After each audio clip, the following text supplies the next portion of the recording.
What's going on, everyone? This is Rich. I'm sitting here with the young boy, Josh Smith, and also Jeremy Donovan. I feel more like sick boy. Sick boy.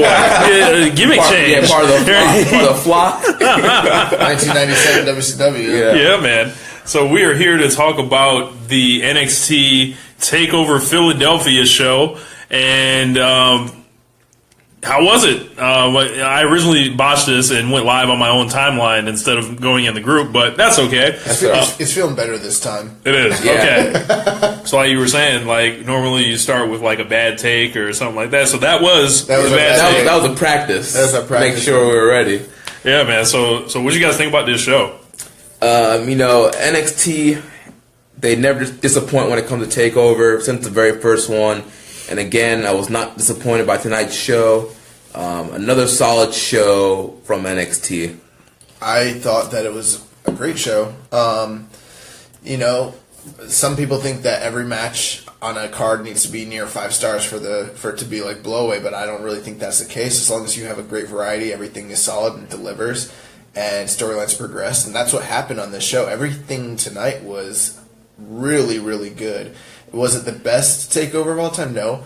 But I mean, we might have saw one of the best takeover matches of all time. Yeah, right. We might have. So I mean, it was a great card, great night of wrestling. Yeah, I've seen a lot of folks throwing out 5-star ratings and such and such. And I think Josh, what did you do? How did you do in your predictions on this? I was 4 out of 5 tonight. I believe I was the same. Jeremy? I think I was 3 out of 5. Which two did you get wrong? I got the Shayna Baszler Ember Moon match that fucked everybody. And the Extreme Rules match. And then I was leaning with Adam Cole on the Extreme Rules match. I thought the Undisputed Era would help him get the win there. Yo, Baszler. They tried. Baszler basically did win. Right. So let's. Who really won? Yeah, who really won? All Star. She survived Baszler. Bro, so who's like more of like an evil motherfucker? Shayna Baszler or Tommaso Ciampa at this point? Ciampa, because he looks like he's like dead in his eyes. Ciampa's a psycho killer. Bro, when he came out, I popped so hard. Because it was like, oh my god, this motherfucker's evil. Because just like last time when they did the original turn, right, they put the graphic up to make you think it's over. And I was like, I'm not turning away from the screen. They got me this time. I know, Josh, they got you. Yeah, they got Josh you. Like, yeah, it's over. I'm like, no, it's not. I was bummed. I was like, oh, they're not going to do it. Look, the graphic came up. Oh, man. I haven't been got like that since, like, SummerSlam 2013 when the confetti came down, and I was like, oh, thank God. Like, Brian's safe. The confetti's coming down. Yes, I think that's the first time they really got me like that. You got. You know what? They did this in WCW as well. If you watch Uncensored 97, they act like they're about to go off the air, and then all of a sudden Sting parachutes down from the top, and then he jumps to NWO by himself. Yes, one man jumped all of them. But let's go to some of these comments. Simon says, NXT restores my faith in wrestling. Sadly, the Royal Rumble will dash my hopes indefinitely. Probably. They've been doing that for the last, 3 years in a row, though, so... Yeah. Dion Murphy says, delete. James Boyd says, motherfuck Tommaso Ciampa in all caps. I think Ciampa doesn't want any of that smoke with James. Dion also says, Shayna is better than Cyborg. Yo, I think James could take Ciampa. Yeah. I mean, Ciampa ain't the biggest motherfucker you ever seen in the world. So let's get to it. I think we should just start with the main event because I've seen a lot of folks throwing around some high marks. I thought this was, as I mentioned before, one of the best matches in NXT TakeOver history. It's on the short list of just NXT matches ever. Right. Like the best ever. It's on the short list for sure. Right, and I'd like to just say that anybody out here with this Andrade Cien Almas disrespect, how about it now? Disrespect will not be tolerated. I don't watch NXT as often as I know Jeremy watches it. I know you do from time to time. So I don't blame people that think that he's like mid-card or a jobber. Or like he's not at the level of like the Finn Balor's or Nakamura's. Like, no, this motherfucker is every bit as good as them. If I hadn't seen him in CMLL and New Japan prior to this, I would think the same thing. Mm-hmm. So I get why they feel that way, but deep down, like, I know La Sombra's in there, and these last 2 takeovers are just showing like to the world who 3. Oh yeah. Because what the NXT Takeover Brooklyn. The Brooklyn match that these 2 guys had also. Yeah. So what a fucking trilogy. Also, his match with Roddy at Royal Rumble last year was awesome too. Yeah, it was. So I went 4.75 on it. I'm probably going to catch some heat for that, but I didn't think it was 5 stars. Yeah, I thought it was also 4.75. You see, here's the thing, guys. We watch a lot of wrestling, WWE, New Japan. You're a hipster. We watch a lot of stuff. I was close. I was really close. I have a hard time giving anything 5 stars. I didn't even give Jericho and Omega 5 stars. I gave that also 4.75. Right. It's just so hard for me to just hand out 5 nowadays. The level of wrestling is so great right now. It's really hard for me to just hand out 5. Yeah, if this happened in 1995, right, it'd be 6 stars. You know what? I am kind of torn on between 4.5 and 4 3/4. But listeners out there, I'm kind of sick right now. I got to do a rewatch. Plus, I'm on that James Boyd status where like I watch this with these 2 fools, and when you watch it with a group of people, it's sometimes hard to get like a good reading on how good the match actually was. So I'll come back, but right now I'm at 4.5 right now. James said it would have unquestionably been 5 stars if Gargano had won. Yeah, I think so. Dion Murphy said, "Let's be real. We are so damn bipolar with our liking of wrestlers. We were talking shit about Rusev last year, and now we have boners for him." I mean, who's talking shit about Rusev? Not on this side. I've always been down with Rusev since he came on a tank at WrestleMania. About it. I haven't always been down. Dion said we have to grade based upon WWE. I mean, I don't do that. I grade based upon what I'm watching. Right. So I watch so many different things. Everybody gets graded the same, whether it's WWE, New Japan, Ring of Honor, TNA, Evolve, Shimmer, Shine, whatever. Wrestling's wrestling. I'll say this. Tampa Bay Pro Wrestling. I'll say this for anybody. Yes, Tampa Bay Pro Wrestling. I'll say this. That match was better than the main event of Wrestle Kingdom. What more do you want? Yeah. It was. So, You know, it was, but I didn't think it was better than Jericho Omega. Correct. It was not better than Jericho versus Omega. I thought it was a phenomenal match. Nice use of Candice LeRae coming in. We called it probably about midway through the match. Like, oh yeah, she's going to be there to run it with jumping on Vega. Yeah, bag of money, Vega. I found it hard to take Candice LeRae like as a tough guy personally, but from a booking standpoint, the reason I picked Lasombra or Almas to win is just because. You know, if Gargano wins, he's already got a ready-made feud with Ciampa, but that feud doesn't need the title, so why do that as a title feud and leave Almas in the cold? When Almas can win, then you can book a title shot, you know, at WrestleMania for whoever. And then you've also got Gargano and Ciampa, so you've got 2 main events essentially built in going into April. So I mean that makes more sense to me. And you've got like a champion, like a 4 to 6 month champion at that point. Yeah, and whoever wins between Gargano and Ciampa is probably going to go and get the title shot at Brooklyn. Yeah, most likely. So I mean, that's. I just wish there was a way for them to stretch Gargano versus Ciampa out to Brooklyn. Well, they probably will. They'll probably do 2 matches. Yeah, I'm sure they'll do it. They'll probably do a trilogy. That's a big feud. So they'll probably. You're right. They probably will end up doing. I bet you they do like 2 of them and maybe the third one on NXT. Right. Mm-hmm. Or maybe they might pull like a Kevin Owens, Sami Zayn, like one of their matches like a non-finish or something like that, or like a quick finish. Yeah, so they'll find a way to stretch it out. Yeah. That main event was great. That main event was awesome. And a couple comments. Michael Grimes says, or Dion Murphy says, different styles. Michael Grimes says, Raw and SmackDown should be where NXT is, and NXT should be the main roster. I get bored as hell with the main roster. NXT is a great show week to week. It's amazing what an hour of television can do. Right. You're absolutely right, Michael Grimes. NXT is the best weekly produced wrestling show that WWE puts out.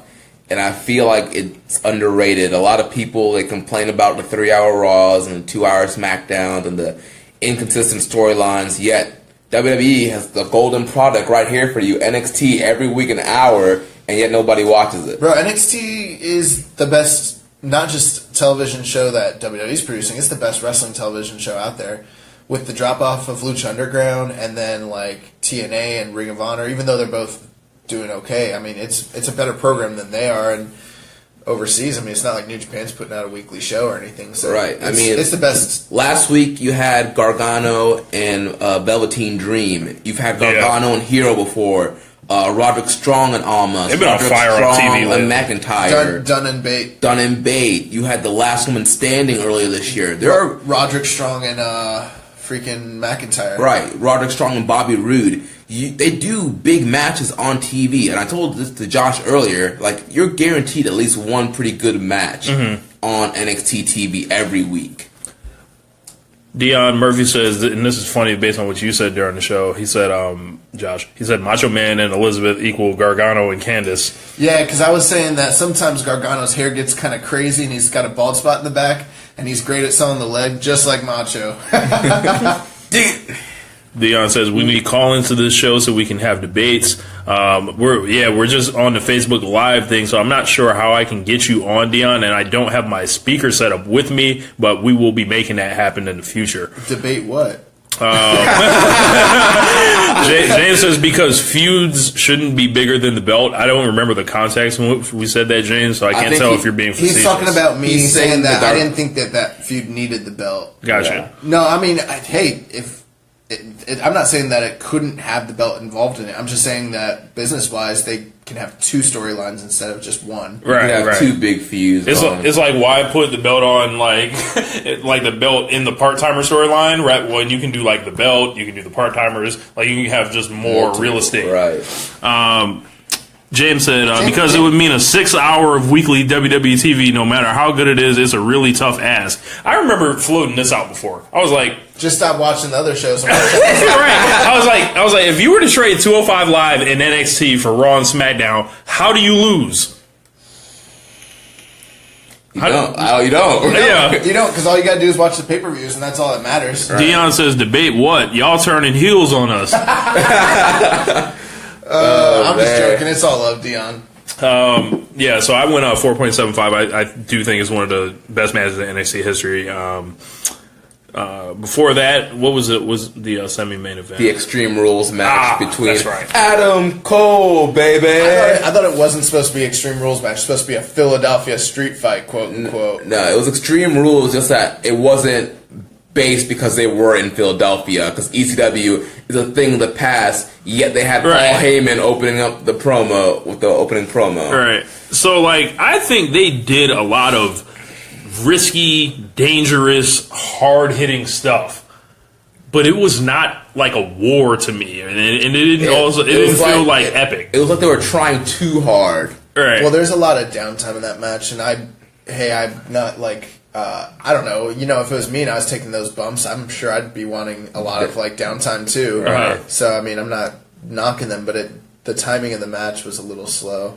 Then you also had the cut on Adam Cole's thumb. It seemed like it threw things off a little bit. That bothered me. I don't know why. Like, seeing someone cutting their forehead doesn't bother me, but seeing... Because you guys know I'm all about juicing. So. Yeah, man. It's a blade mark. There was no blade. That's why Josh didn't understand. I see his, like, his finger mangled, and I'm like, ugh. I just think about myself. And, like, if I cut myself, like, cutting vegetables, I'd be like, you want to die. I, like, I get, like, queasy and I, like, start passing out and stuff. Oh, man. But I thought it was, both guys worked hard. I'm not going to take it away from them in that sense. It wasn't a bad match at all. It wasn't a bad match at all. In fact, it was a good match. It was very good. Yeah. But I feel like I saw a superior version of this match just like a couple weeks ago. A way superior version. Yeah. I don't know. I don't know what I gave this. It might have been 3.5. I might have said. It was like 3.5. Yeah. Match before that. Actually, I wanted to say it was really funny when Undisputed Era came out and they were all taped up like to the gills. Yes. You gave it 3.5. 3.5. Okay. Yeah. So, Shayna Baszler and Ember Moon. Ember Moon has sparked a lot of controversy in the group as of late, and it seemed like it just kind of came out of nowhere for her. Like, people just started coming for her. But I feel like the writing has been on the wall for her for that. Right. Here's the thing. Here's my issue with Ember Moon. So she's supposed to be like this, like, mythical kind of character, like... She's from Parts Unknown. She's supposed to be, like, kind of like from Parts Unknown, like, kind of the same realm of, like, Undertaker and, like, Boogeyman. Just weirdos, like, type characters. Right. Papa Shango. Papa Shango, yeah. And then, when she's wrestling, she's in this Ember Moon character. Right. When the music hits, you can feel it. Like, it looks raw. And then when she's backstage promos or anything else, it's like she's just Athena again. Like, she's like a regular You know how they should be handling her? They should be handling her just like Aleister Black. Exactly. Or they could do it like Balor. Or Balor. Finn Balor, yeah. They could be like, that's her alter ego. Which, you know what I mean? But they don't. They portray it like she's the same person all the time. Right. I mean, she should not be seen at the PC just like chilling, like rolling around with Jesse and stuff. Like, nah, man. She's supposed to be like this outer world, like Moonchild kind of thing. And I don't think she gets the character. I don't think the creative team really gets the character. And so, like, she just comes off pretty corny at times. Yeah. Earlier, Jeremy said that she's like Evil from New Japan. She doesn't get her gimmick. Right. Evil's out here, like, trying to cut promos like The Rock and doesn't realize he's supposed to be like The Undertaker. Yeah. So what do we think of the match?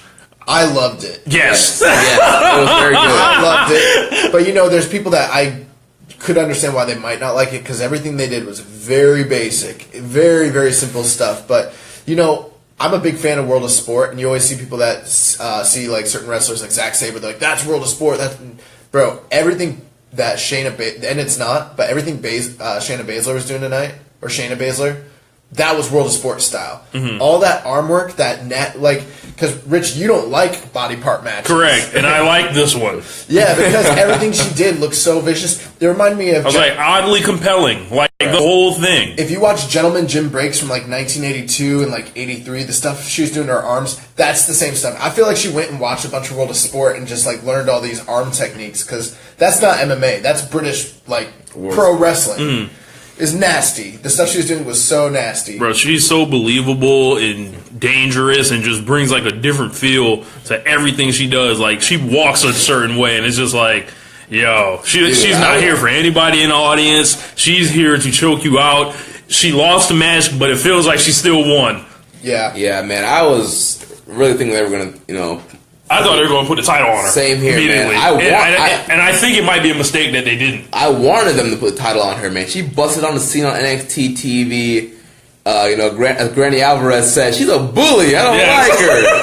Came out here, started choking people out. Stretchy, man. James said he never sensed that with Ember. Just thought of her as a weirdo with contacts. That's pretty much it. That's what it comes off as. She's not supposed to be a weirdo with contacts. Yeah, I don't know. At this point, I don't know what she's supposed to be. I remember the first time I saw her, I just thought she was like supposed to be like a dark character. That's what I thought. Right. Yeah.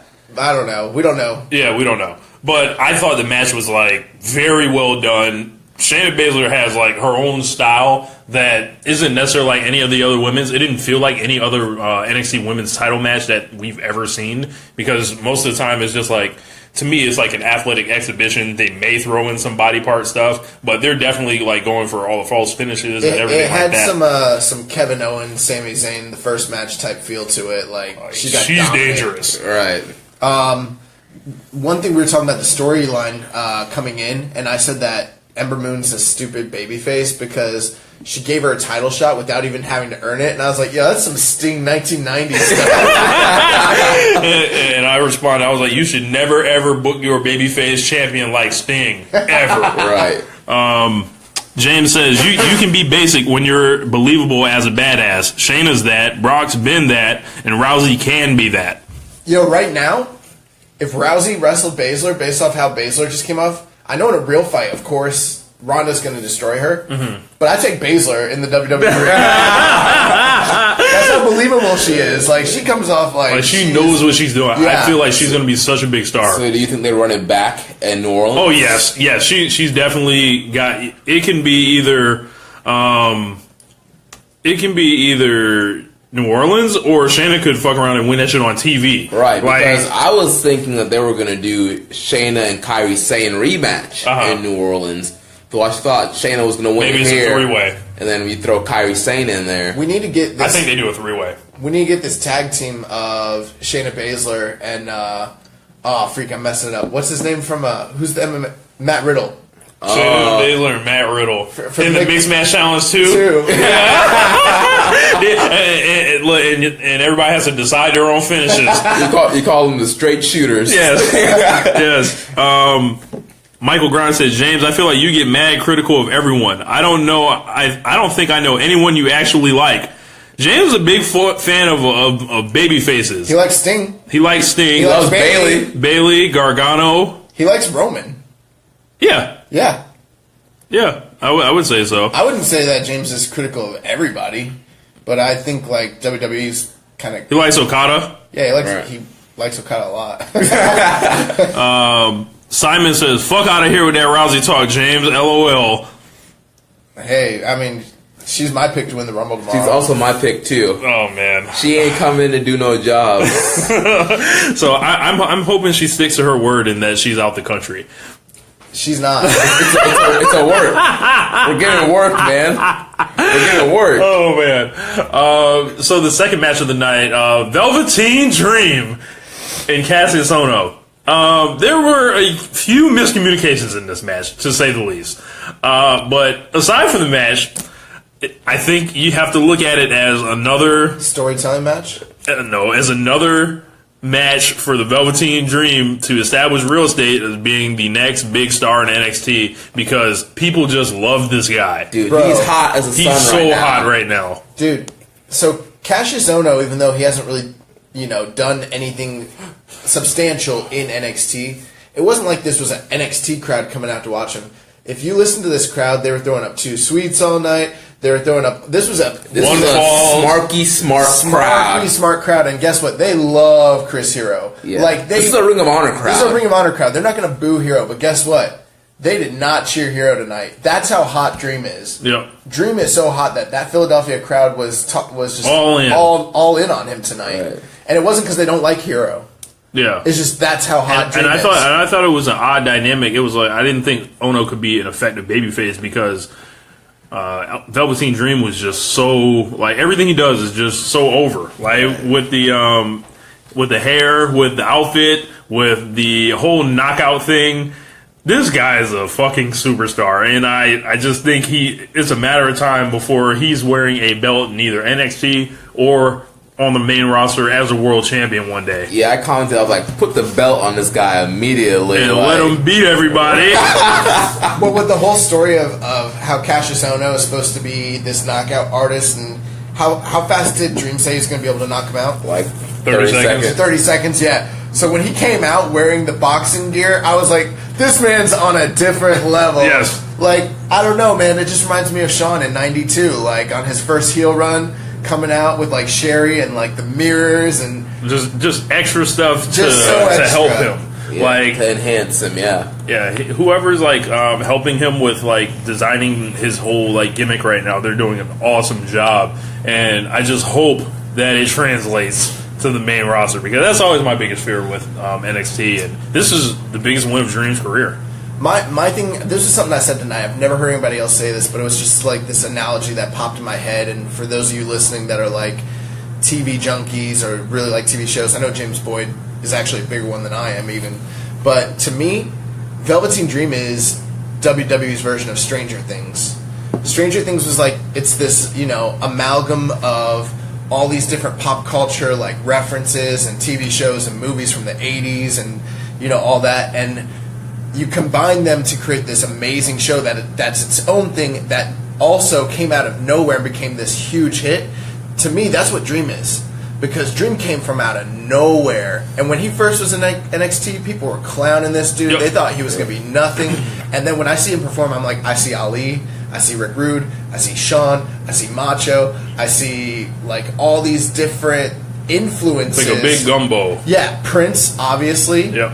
And then you mix it all together and you get this incredible superstar who's like a mishmash of all these old references, but he's his own thing. And the guy's like an encyclopedia and a real student of the game. Yeah. Like if you want to give somebody the game nickname for this era, like this guy, this guy's a mark like us. Like, we're talking a lot about Velveteen, but I just want to give Cassius Ohno some praise. This guy is one of the best workers in the world right now, and I think he's highly underrated. And there's a lot of disrespect from some of the people who do not know his past work and know what he can truly do. They took him off of one of the best, like, what year was it? Was it 20... It was last year. Or 2016 was the year. And 2016. This guy was so hot on the indies, in all these promotions and shows where you couldn't watch him. We didn't have all these streaming services we have in 2018 now. Mm-hmm. So to watch his stuff in Evolve and to watch his stuff overseas and all that, you couldn't really get to it unless you knew how. Uh-huh. And he could have been Wrestler of the Year that year. The same year AJ was, the same year Tanahashi and Nakamura and all these dudes were like killing it. Mm-hmm. He was right in that conversation. So like anyone who hasn't seen his work and all they've seen of him is NXT, they don't know. They don't get it. And I think, he kind of has his role right now. He's a veteran guy that's kind of there to help put the younger guys over.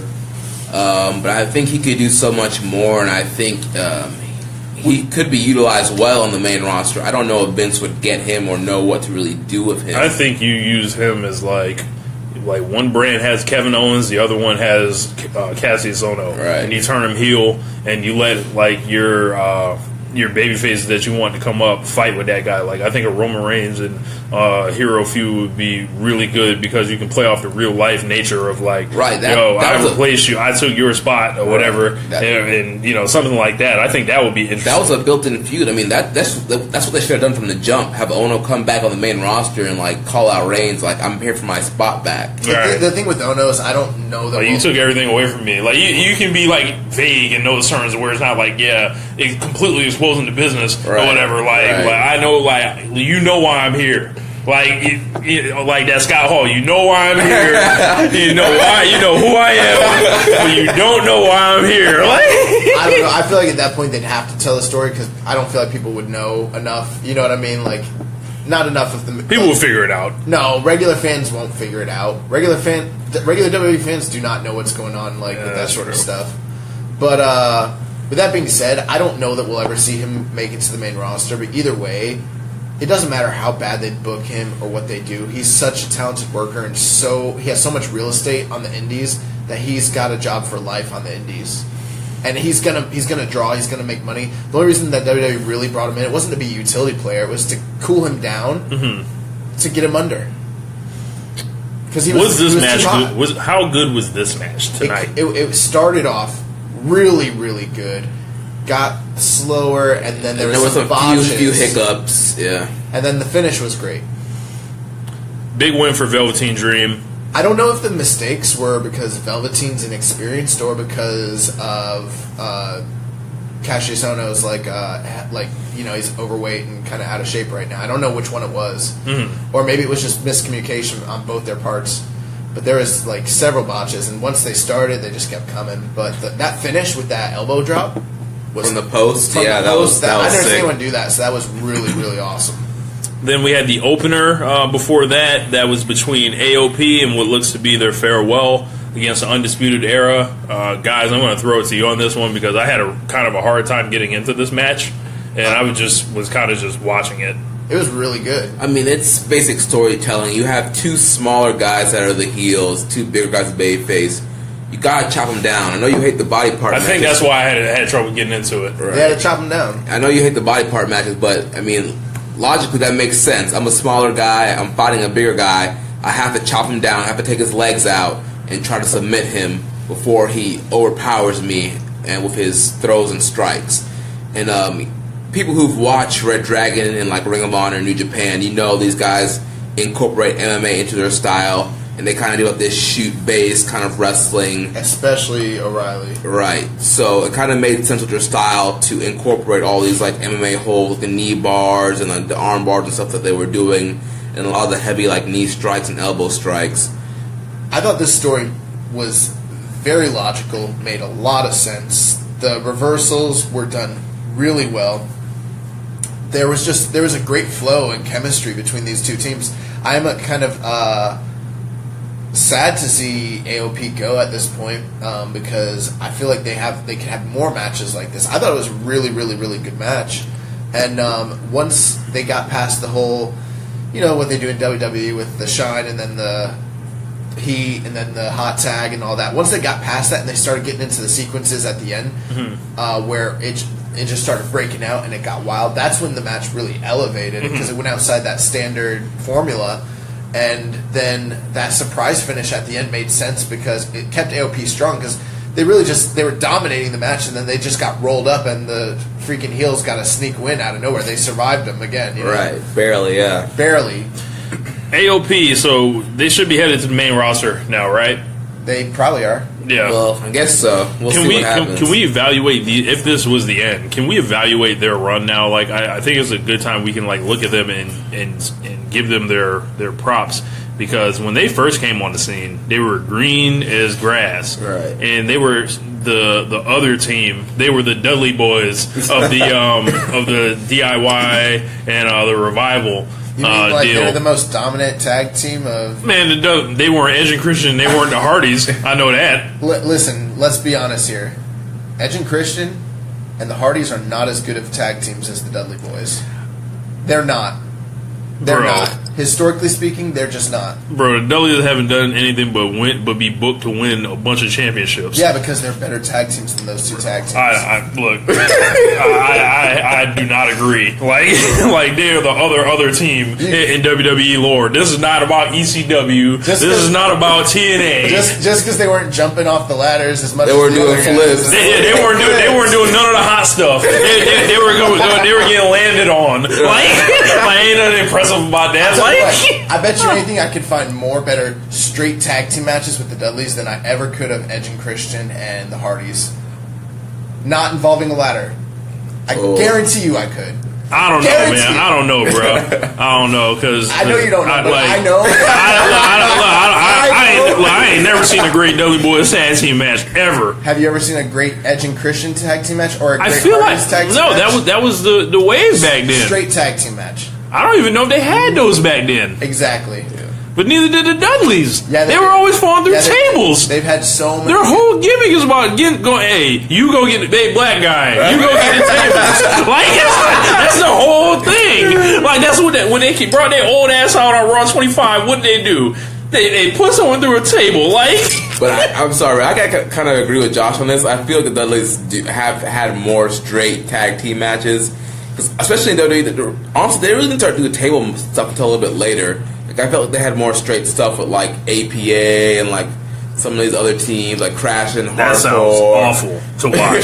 It wasn't. The APA versus the Dudleys. That sounds terrible. APA's out there shooting on them, bro. If this was like if you dropped those teams in 2017 New Japan and say, yo, you guys are the Gaijin tag team, I feel like we would fall asleep on them during Wrestle Kingdom. No way. APA in New Japan would be awesome. Would be one of the greatest tag teams that have ever happened. I don't know, bro. APA? Dude, the Dudleys. Oh my God. No, not APA. The Dudleys. The Dudleys were in Japan and they did great. Bro, I don't know, bro.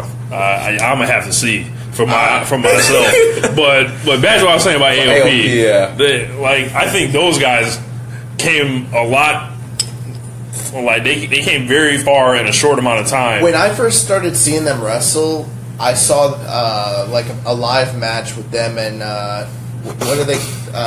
TMDK. What are they called? Oh, the TM61. TM61. Yeah. And I was like, these guys are great, and everyone else was like, they suck. And I was like, no, AOP are really good. I saw them live; they're really good. But I wasn't watching NXT live like everybody else. And but from like their first Takeover appearance to like now. I mean, they've really, really, really improved. I think one of the first breakout matches was the scaffold match they had with TM61. They had a scaffold match? You're right. Wasn't that the scaffold match thing? They had the joint with the shark cage. That's what I meant. I was like, they did not have a scaffold match. That's what I meant. Shark cage. Paul Ellering was in the shark cage. That's what I meant. My bad. That match was good. Yeah, that was like one of their first breakout matches. Then last year at WrestleMania. They had that, I don't remember, I wasn't there, but it was the 6-man, or the 3-man tag. Yeah, and they eliminated DIY first, which was weird, but, and they got a lot of heat, but I think those guys definitely, they earned a lot, from where they started. They were big lugs, they put Paul Ellering with them. I think it's the best tag team that Paul Ellering has ever managed. Yours.